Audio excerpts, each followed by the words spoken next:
right, thank you, everybody. Wonderful. All right.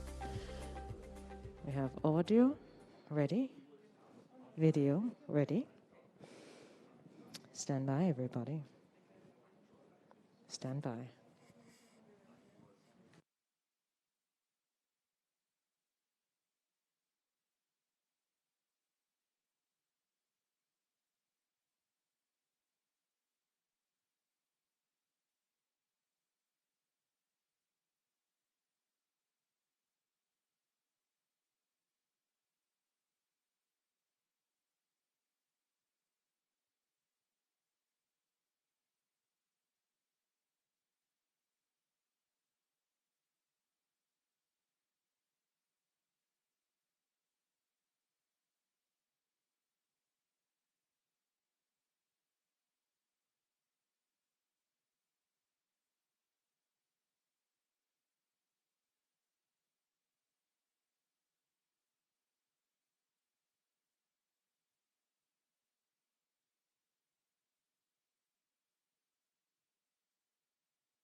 All right. For those in Radioland joining on social media, we'll begin in 60 seconds. So you can have your station breaks, 60 seconds.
Welcome to the Office of the Prime Minister. For those here, may we invite you to stand for the playing of the national anthem of Jamaica.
You may be seated.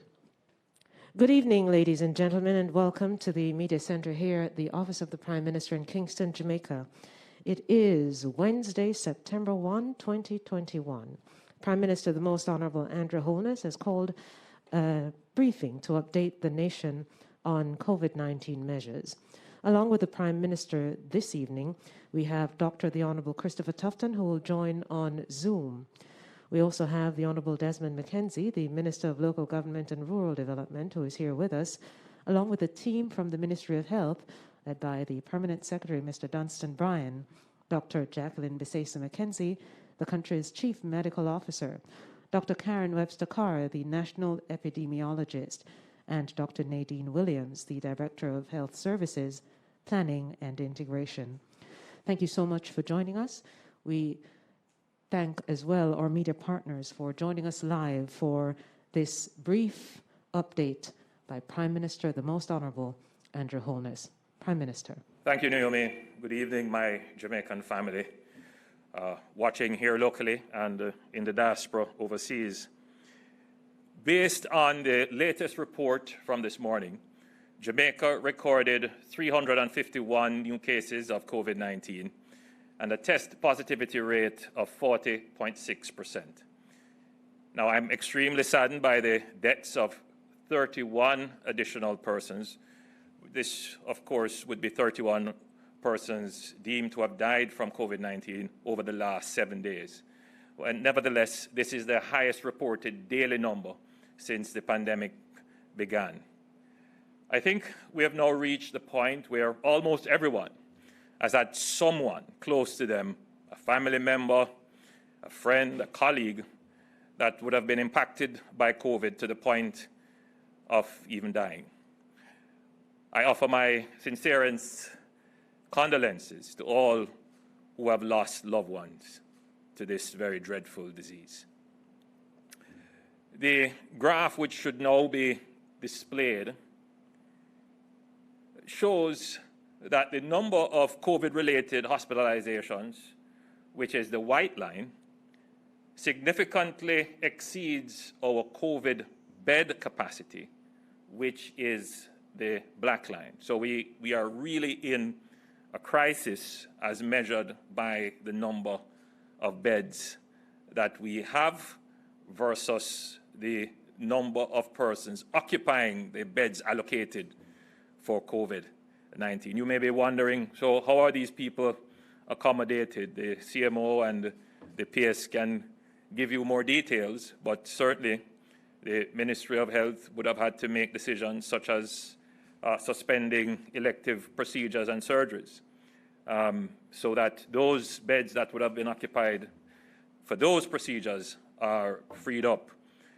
They would have had to find creative ways, because we're not turning away anyone. It is our duty to, as much as possible, accommodate all Jamaicans.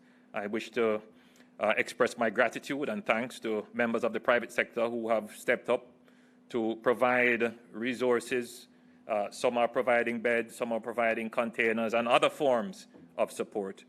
The ministry is, of course, in the process of mobilizing resources to ensure that we can have even more bed capacity. I wanted to say very quickly that, yes, it is our duty to provide the resources and to ensure that we have the beds available for everyone. But there is an argument being made that, we must increase our capacity. When you have a spike, the definition of it is that it is going to challenge your capacity. The numbers are going to rise rapidly. And so you will never always be able to have the additional capacity, even in the richest countries. That is the definition and the challenge they have, that they too struggle with resources.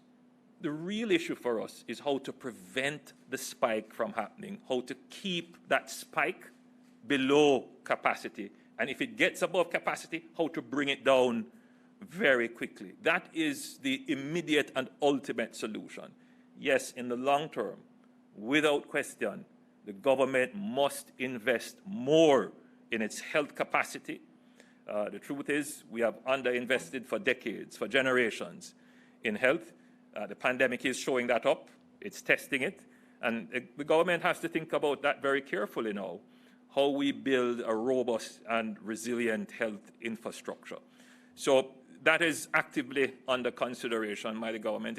It will obviously mean, greater consideration for the budget going forward. And we probably will have to mobilize.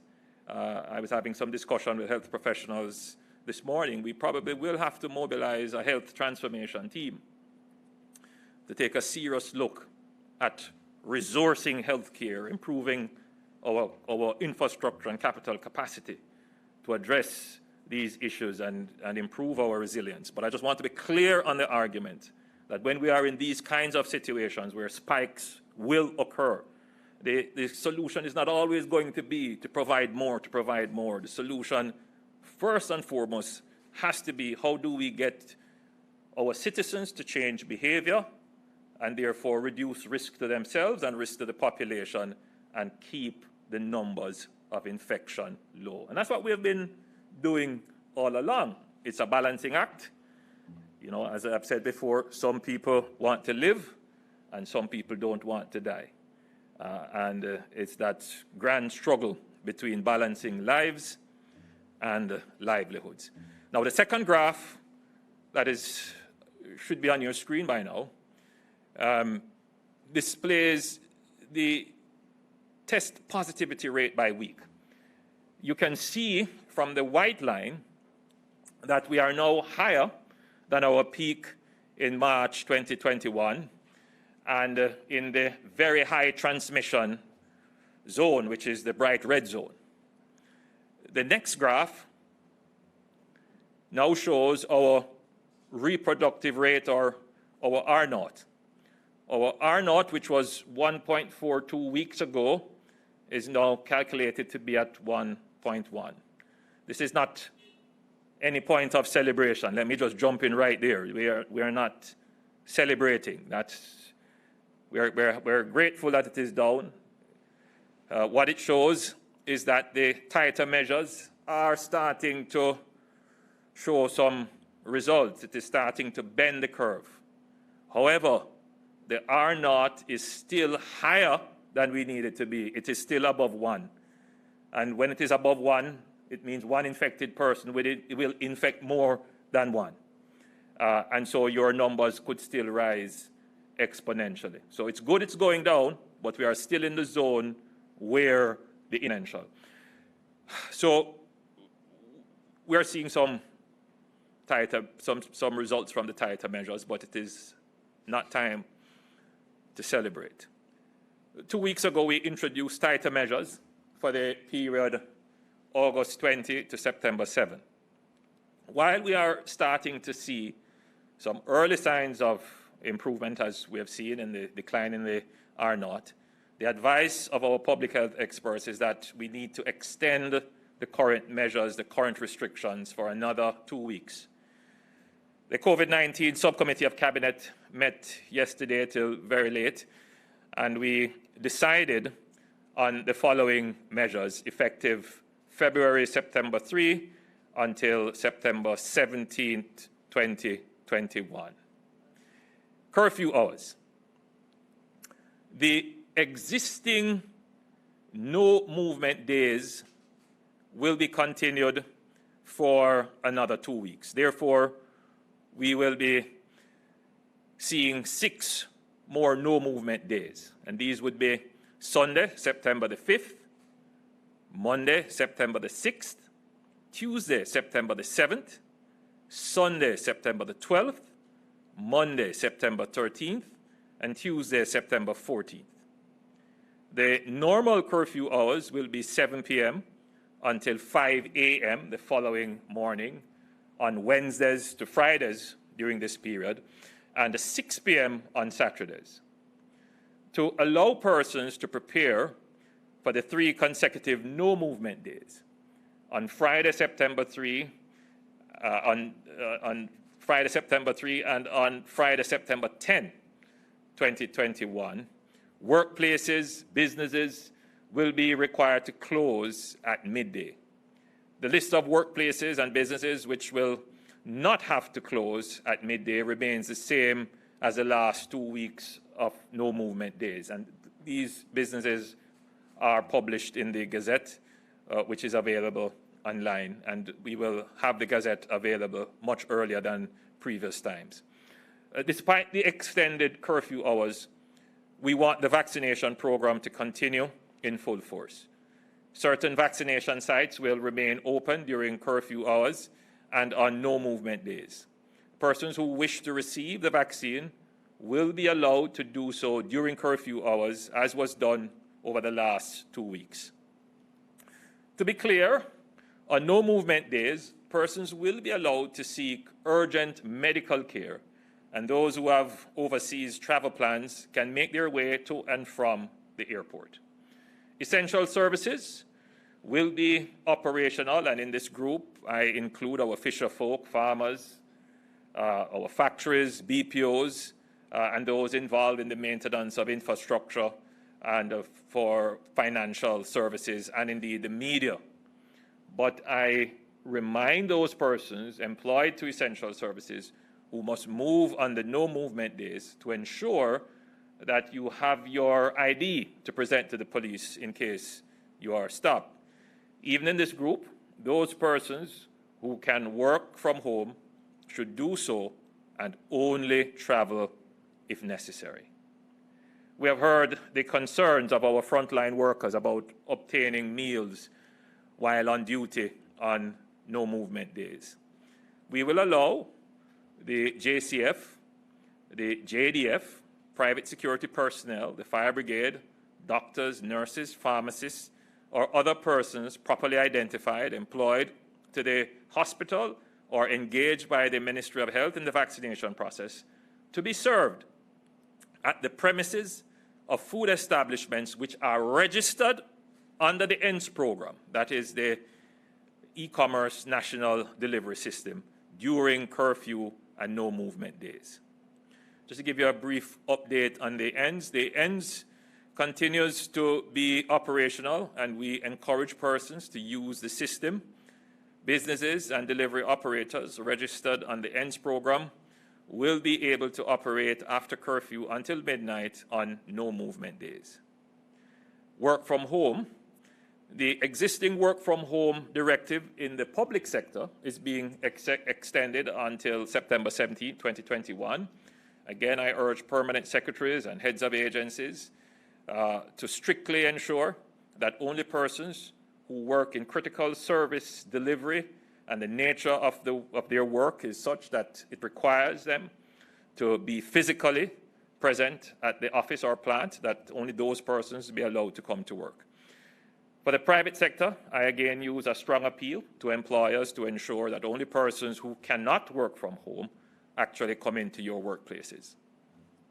For places of worship, and again, I've seen the appeals of our pastors saying, look, we have these large spaces and we could accommodate more persons. We have been very faithful in observing the rules and so forth. I quite well understand that it is not our intention to deprive anyone of their right to worship, but it is just necessary for the management of the pandemic. Schools would have the same argument. See, we have these schools that are in rural areas that are empty, and many of them are underpopulated. Why can't we have schools? It's the same principle that applies. So for places of worship, the same arrangements that were in place over the last 2 Sundays to facilitate Sunday worship will remain in place for Sunday, September 5 and Sunday, September 12. Persons who leave home on these 2 Sundays will have to carry on their person an authorization form as included in the Gazette, issued by their place of worship. In respect of funerals, weddings, AGMs, or other gatherings, the same provisions remain in place as obtained over the past 2 weeks. Just a quick update on vaccination. As of today, 549,837 doses of vaccines have been administered, and over 408,000 Jamaicans would have by now received at least 1 dose. I'm glad that we have been seeing an increase in uptake of the vaccine in recent days. Earlier today, I visited St. Thomas, and Minister Tufton, who is online, is in Hanover, which is why he's not here with us. And we chose those 2 parishes because when we examine the data for take-up, Hanover and St. Thomas had the 2 lowest percentages for take-up. So it does select, those 2 parishes select themselves for special and direct attention to get that population to take the vaccine. I believe that there are a number of Jamaicans who have questions and concerns about the vaccine and how it may affect them. And in fact, that's what we have seen when we have moved about and engaged with the people. I haven't come upon any hardened, strong anti-vaxxer. Obviously, there are persons who hold these strong views, and I respect your views. It's not my intention to try and convince you. My intention is to present you with the information. But we have met upon more persons who simply just do not know, and that lack of knowledge leads to a lack of action on their part. They just don't know, and they have questions. So we met upon a lady who, for example, said, well, I have a situation and I have to check before, and obviously she had a heart condition and she was uncertain. So my advice to her was, go and talk to your doctor just to be sure. But, if you were to contract the disease with your heart condition, your probability of a fatal event is far higher than if you had the vaccine. Obviously, we are not doctors, so we can't give any medical advice. We're merely presenting the information as documented and packaged by the Ministry of Health, and we are there giving moral suasion and encouragement. I note the concerns raised by the opposition spokesman on health, and some calls that have been made to talk show about us moving around during this period.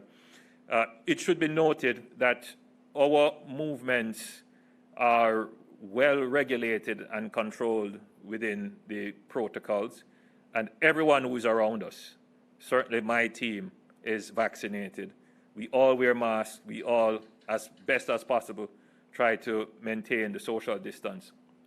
I wasn't 100% satisfied with actually visiting the vaccination site, which is quite different from the tour. When we went there, the sites were crowded. People were coming out. And we have seen this right across the country as people turn out to get vaccinated. It is part of the risk, and we will be meeting with the Ministry of Health to have that special discussion about how do we control the sites. We will be saying some more about how we're going to be managing the vaccination process, just to make sure that it is safe, it meets the standards, but also that it is convenient. So from our perspective, the urgent and critical and immediate priority is to increase the number of vaccinations. And I make the point to you that a couple of days ago, we did 20,000. Another couple of days ago, we did 12. Today, we had 5,000. So, you know, we need to be out there mobilizing. There's a sense that fear is going to drive people to take the vaccine. Fear will only carry you so far. It is knowledge and empowerment by knowledge that will keep the numbers and the take-up very high. So we have to continue with our program, but we do so with the greatest respect for the protocols and the safety of all involved. In order to ramp up our vaccination program, after discussions with the Ministry of Health and with some of our stakeholders, we have concluded on a methodology. So we have a vaccination plan which has already been announced. Now we have to operationalize that plan. We have to put in place the structures and the mechanisms to make sure that the plan works. The plan, you know, and so far in terms of its operationalization has largely depended wholly and solely on the Ministry of Health. Now we have to expand that plan with the supervision and direction and standards and the parameters set by the Ministry of Health and regulated by the Ministry of Health. But it is clear that if we're going to meet the vaccination goals, we have to pull in more stakeholders.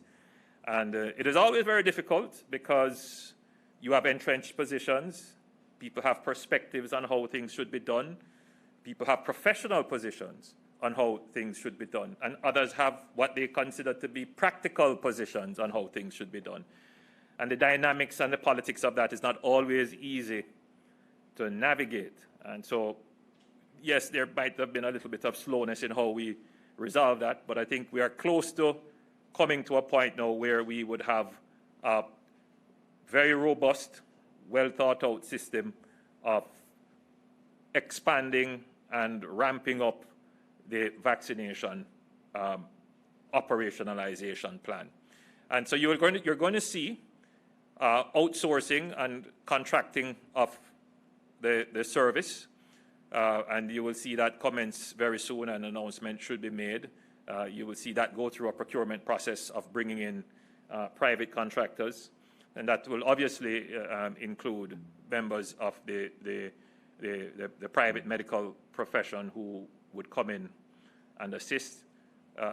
We have scaled up the involvement of the private sector through what is called the Private Sector Vaccination Initiative, and that is going to be focused on a sectoral industry approach. So, for example, in collaboration with the private sector, we want to rapidly increase vaccination in the tourism sector. And you can see strategically why you'd want to do that. We would rapidly want to increase vaccination in the BPO sector. These are kind of closed ecosystems that have everything for them to operate. And if they are in a closed ecosystem and they are fully vaccinated, the impact of what you would call, national measures would be less on them because they have reached that level of immunity. We're looking at, the construction industry, financial services, quick services, retail, private security.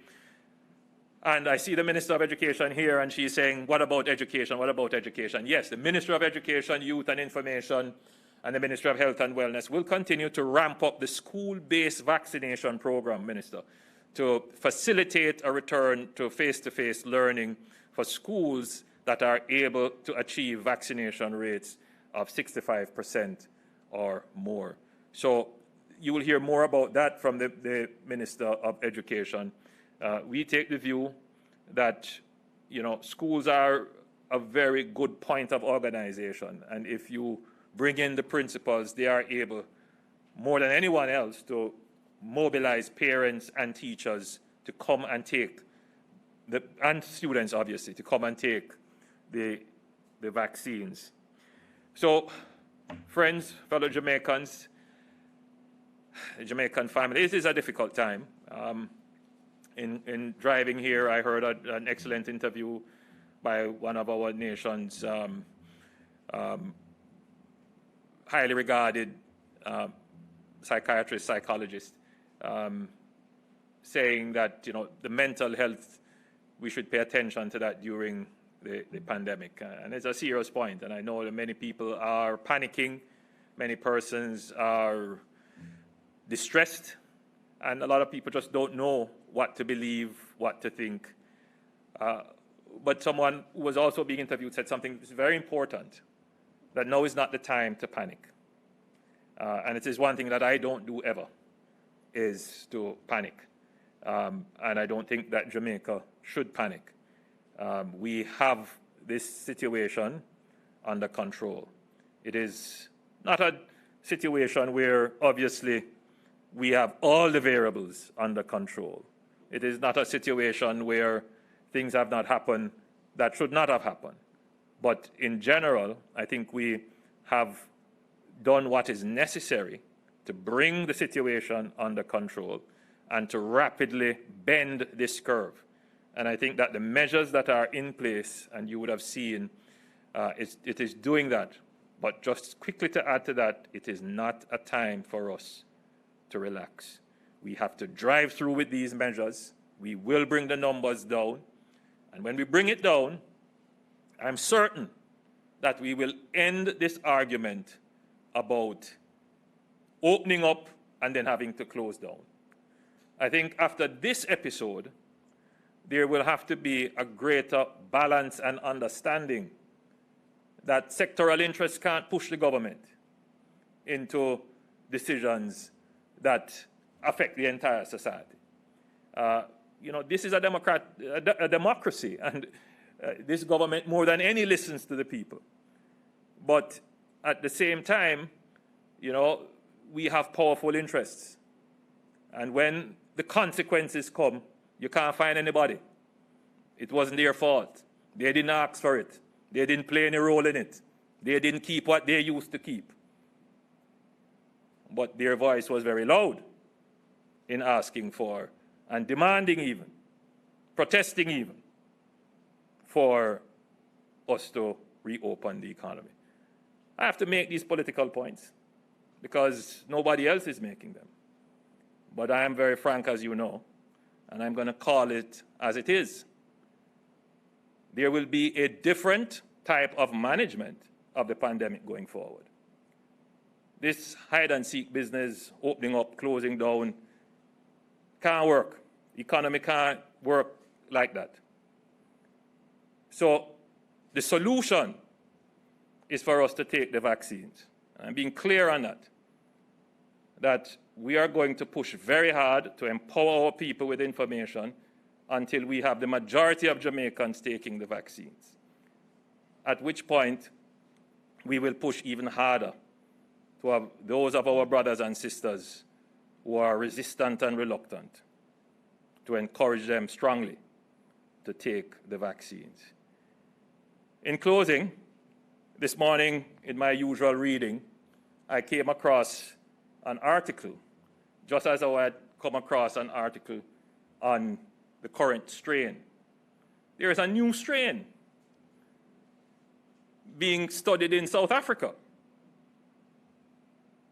So what it is saying to us is that as we are here, skirting around the issue of vaccines, there is a population remaining which will be the source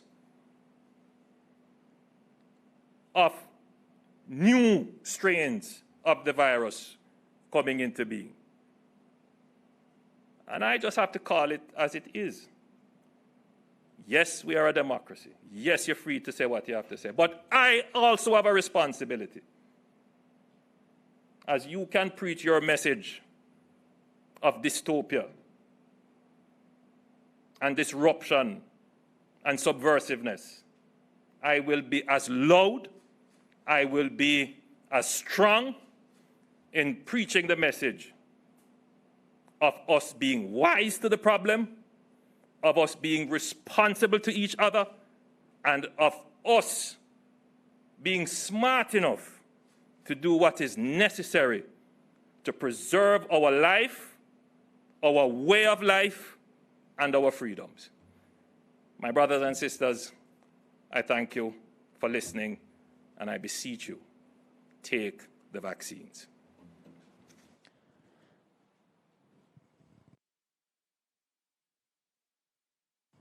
Thank you so much, Prime Minister. Ahead of our start, we did indicate to members of the media that we had an extensive media briefing in St. Thomas this afternoon, which we'll also be sharing online for the members of the public to see.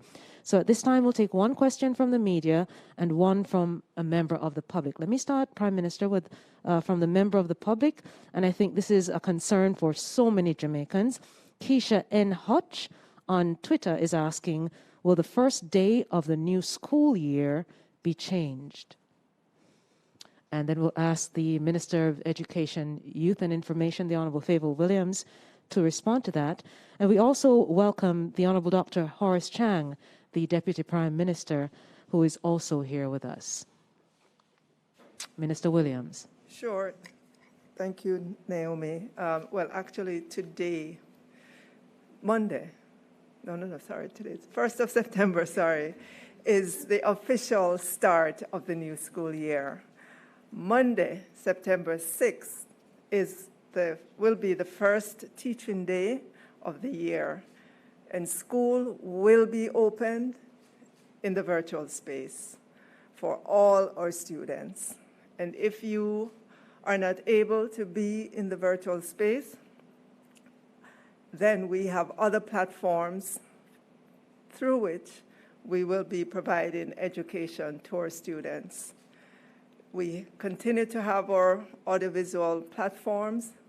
We'll continue to have the students with their workbooks and textbooks, and teachers will continue to be in touch with their students so that they can collect work, mark it, return, and so on. It's the platforms that you're used to last year that we have to continue to use this year until we are able to add the face-to-face component for the school year. Thank you, Minister. And of course, the Prime Minister as well had noted that the distribution of tablets and laptops to students in need will also continue. Thank you, Minister. And now a question from the media. May I invite Mr. Damien Mitchell of the Gleaner to pose his question, and then we'll close for the evening, given the meetings the Prime Minister has. And of course, we had an extensive media briefing in St. Thomas today. Mr. Mitchell? Thank you very much, Naomi. Prime Minister, you have consistently said that the government had been expecting a third wave of COVID. Can you say exactly how you had been preparing? Once a new strain was identified and we started to see a third wave emerging in other countries, we made that disclosure here that we would not be immune from a third wave. And when that understanding took place, the mobilizations would have started for beds. You would recall that in the peak of the last outbreak, our bed count was 600. I think we went up to as high as 650.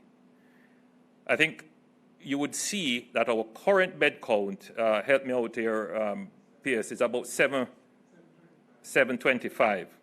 So we have been increasing our bed count, and we continue to increase our bed counts. We have field hospitals which are now being mobilized. Those were impacted because, I gather, for weather reasons, and the CMO and the PS can give you more information about that. In terms of oxygen, which is the issue that seems to be of grave concern, I read a report from the CMO explaining what the third wave could look like. I won't give any details of it. The CMO is in the best place to give you details on the report, but I'm certain that you would have seen some of the projections. And my understanding is that that projection would have been shared there would have been understanding reached. And I wished here to say that our partners in providing us with oxygen, IGL, with as much challenges that we have had, given the size of their plant and the unpredictable nature of the spikes, and indeed of the supplies, that they have been very faithful to us in trying to source supplies, even when their own supply chain has been disrupted. So, you know, the question about planning for the spike and planning for the supply, it's a very tricky one, because even in countries where they have plants with massive capacities and more resources than us, I'm seeing Florida, I'm seeing Alabama, I'm seeing other states, I'm seeing other countries, where even those rich countries and rich states have these challenges. In fact, I'm reliably told that there was a disruption in the supply chain for oxygen for Jamaica. Not that we were having an oversupply, that's not the case. We were right at the brink. But at the brink, can you imagine, there comes a disruption in the supply chain. I don't want to get too much into what that disruption is, but obviously the suppliers there had to use the resources that they have, which would have come to Jamaica, to supply the needs in their own country. And our partners, IGL, had to find other suppliers. They did so in Trinidad, and I want to thank the government of Trinidad. We have reached out to the government of Trinidad to have a firm relationship with them in terms of becoming suppliers for us, given that we have this situation in our normal course. So from a government-to-government perspective, we're tying that down. So from that perspective, I think there is a movement to blame and argue and quarrel.